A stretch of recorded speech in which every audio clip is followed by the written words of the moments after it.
से आपको खबर दे रहे हैं जहां पर शार फैसल पर ओबाश नौजवानों ने लड़की को हिरासत करने की कोशिश की है। इस हवाले से मजीद तफसीलात बताएंगे डिप्टी ब्यूरो चीफ शुएब बर्नी हमारे साथ मौजूद हैं। जी बताइएगा शुएब।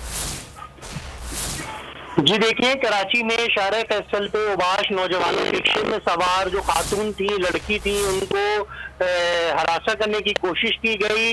खातून को काफी देर तक जब ये हरासा करने की मोटरसाइकिल सवार नौजवानों ने कोशिश करी तो उसके बाद उन्होंने इन लड़कों की वीडियो बनाना अपने मोबाइल से शुरू कर दी, जिसके बाद ये जो ओबाश नौजवान थे जो खातून को नाजिबा अल्फाज कहकर मुखातिब कर रहे थे, वो वीडियो बनती हुई देखकर फौरी तौर पे वहां से फरार हो गए।